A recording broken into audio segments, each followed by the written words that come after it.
joy.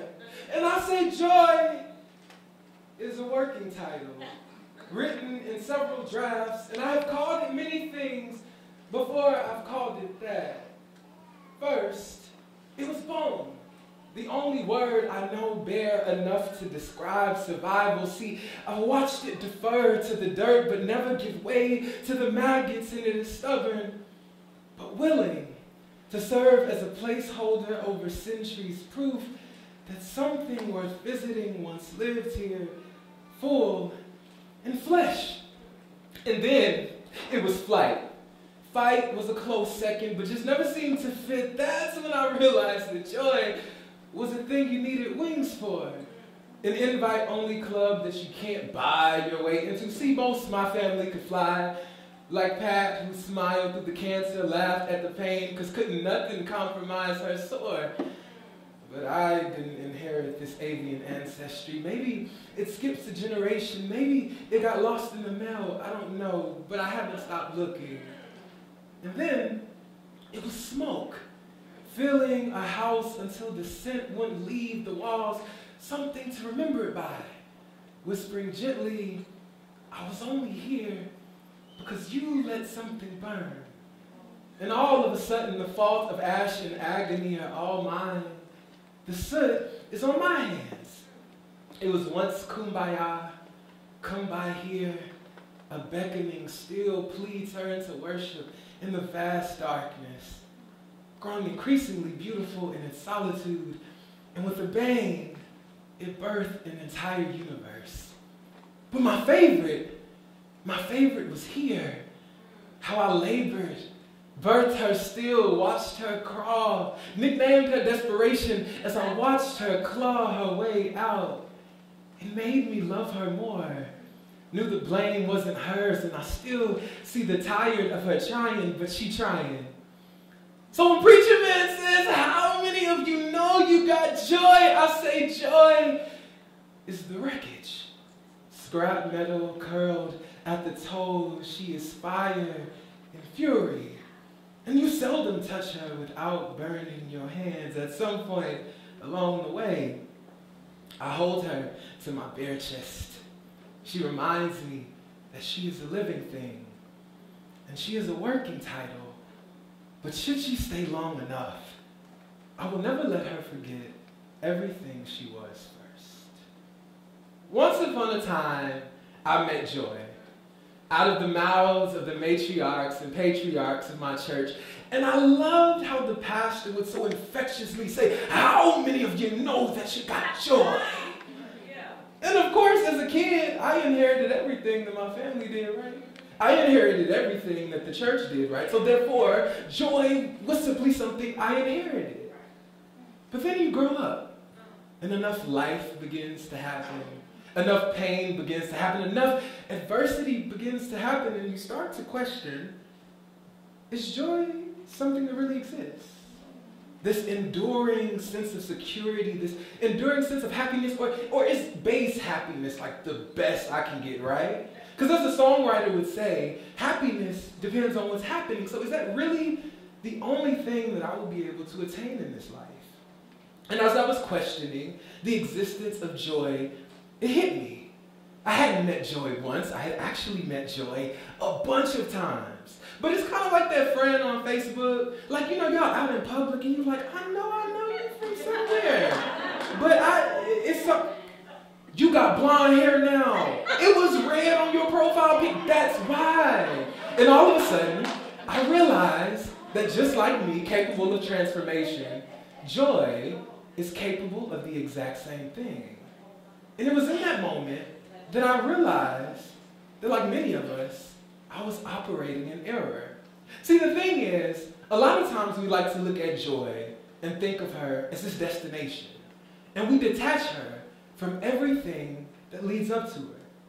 But what I, in fact, posit is that joy is a journey made up of many different parts that up until this point we would have never attached to her. So Maslow has his hierarchy and I have mine. Out of all the social theoretical frameworks that I have ever been able to accomplish and to encounter, I say above all, Maslow's hierarchy is by far my favorite. So in 1943, Abraham Maslow posits a hierarchy of needs. So what does he say? We all have needs, right? But I could probably tell you that. You knew that. But what Maslow posits is that there is an order to these needs, right? By show of hands, how many of us need love, right? We need a sense of belonging. We want to self-actualize, right?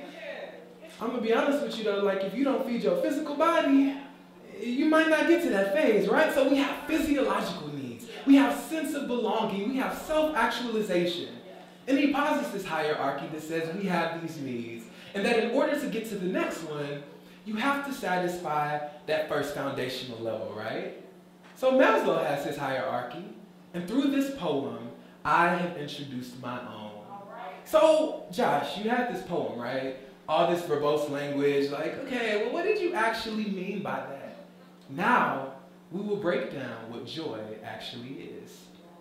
Bone, the phase of survival. This is the phase that everybody wants to close your ears on because nobody wanted to show up to this phase in the first place.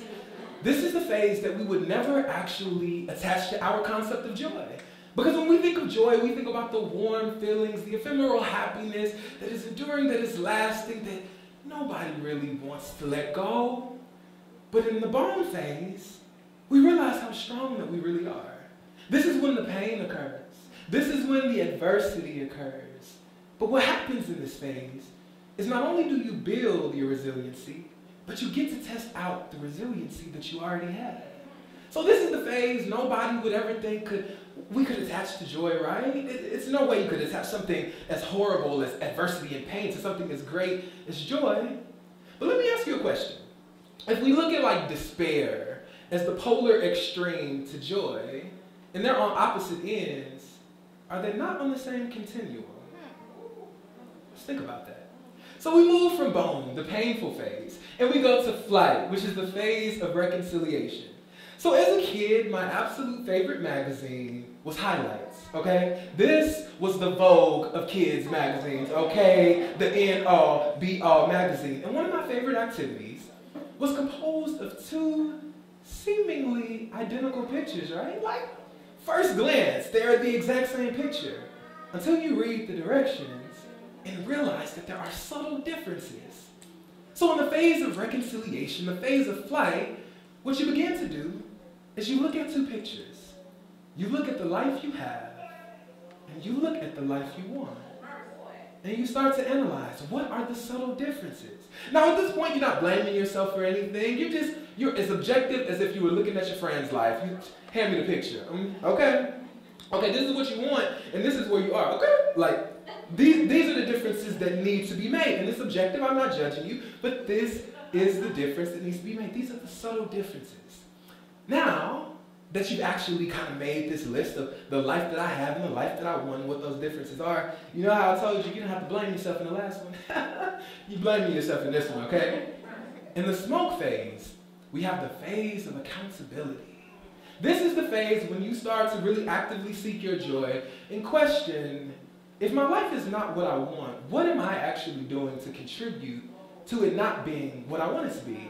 Okay, that friend who every time you have a great accomplishment, it ain't all that, you could be doing more. Or even on the opposite side of the spectrum, when you know you're not doing right, and you got this same friend that's like, you okay, just keep on doing what you're doing. You'll figure it out eventually. Or maybe, and this is where we're really gonna get silent in the room, maybe the toxic force is you. Oh, y'all ain't hear that? Okay, we'll make it me. Maybe the toxic force is me. Maybe it is my vice that I thought, it's in the closet, can't nobody see it. I just bring my vices out on the weekend. But it's still affecting me. It's still toxic. And in that moment of accountability, the smoke phase, you think about all the things that are burning because you are allowing them to burn. Now we move to one of my favorite phases because it's one of my favorite words, kumbaya. And that is the phase of submission. This is the phase when you actually ask yourself, do I really want joy? And I know you're looking at me like, that's crazy. Who wouldn't want joy? Who wouldn't want this great, enduring happiness? But see, in that bone phase, when you're so used to all the negativity that's been rampant in your life, you start to get used to it. and all that bad kind of gets comfortable. And you start to get fatalistic in your mind, and you start to say, well, that's all I'm used to. Life is not going to get better because this is what it has been, and this is what it's going to continue to be. So in the phase of submission, you start to analyze your life, and you say, am I willing to submit to my greatest joy? Am I willing to say that this joy is something that I can actually obtain? So I've been through the bone phase, right? I've survived my pain. Been through the flight phase, trying to pick out what little differences I need to kind of reconcile so that I can get to something better. I have even been accountable and said, you know what? It's you sometimes. It's your friends sometimes. It's the situations that you walk into sometimes. But now, am I willing to submit? Am I willing to say that I want to put in the work to achieve my best, my ideal version of joy? And finally, the favorite phase of everybody in the room, the here phase, the phase I don't have to talk about because it's the phase of reward. It is the joy that we were spoon-fed ever since we were little, right? This happiness, nobody can shake my happiness. It's uncompromising. It's enduring to the end. But the thing is, when you look at joy as a destination, all you will see in the hierarchy is the phase of reward, here. But when you look at joy as a journey, all of a sudden, everything that you go through in life attaches itself to your final joy, to your joy of reward. So why is Josh talking about this? Of all the things he could have said, why is he talking about this? So within the social work curriculum, we learn about this great perspective called the strengths perspective. What this perspective posits is that any individual, any community, any organization, any entity has strengths. And when we think about life in that way, we have the power of reframing. So what if I was to tell you that, yeah, I know that pain was bad, it was really hard, but it actually is strength in that. Because like the bone phase, even though it really brought you through it, where you really felt like you couldn't make it, it actually was building you up. It's attached to your penultimate joy. I remember I shared this poem, a working title, with a friend, and she asked me, how are you doing? That day was interesting, to say the least. And I say to her, joy is bone today. And for the first time, I was reframing my adversity and my pain in a way that allowed me to have peace. Because what I was saying was, instead of just saying, I'm simply having a bad day, I'm saying, the day is only an attachment to my ultimate joy. So anything that I'm going through, I can literally do a 6 degrees of separation and find the way that it will attach back to my ultimate here phase of joy, the reward phase that we so desperately seek. So the day we do not detach joy from all that she has been, it's the day we begin to truly live. If you take nothing else from this, I want you to be honest with yourself. I want you to actively seek out your joy and find all the ways you can make little tweaks in your life, little differences to get to that joy you want. And don't have this illusion that if joy doesn't look like one thing, she's not right. Because like we said, you know, your Facebook friends change up their wigs every now and again. Joy can too. She looks a little different, but she is the exact same thing. And I think back to that day in church when I heard him say it infectiously as I said, how many of you know you got joy? And I was sitting in that back pew like, Rev, if I got joy, she's been some things before she has gotten to joy. The one thing I love about our start here, go anywhere mantra is its versatility, right? I mean, you start at the illustrious Alabama A&M University. You can go on to be among the greatest educators, greatest social workers, greatest engineers in the world. And also literally, although I'm not great at directions, like if we start out here at Chase Road, I can get you to your nearest McDonald's. So we really can start here and go anywhere, I promise you. I won't get you lost. Maybe I can't make no promises, okay? I can't make no promises. So we're starting here and going anywhere. So today I challenge you to think about this. Think about all the places you can go if you start at your most honest self.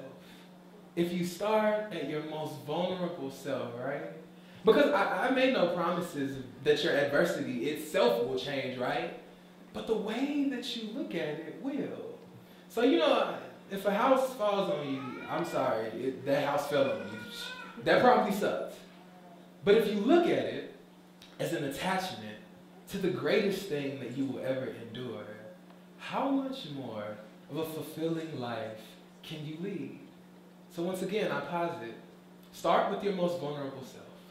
Start with your most honest self. There's no point in lying to yourself. I mean, you might be out here lying to everybody else, but why to yourself? Because you know you better than anybody else. So start with your most honest self. Start with your most transparent self. Start with your most vulnerable self. And I promise that if you actively seek your joy, each and every one of you has the potential to go anywhere. Thank you.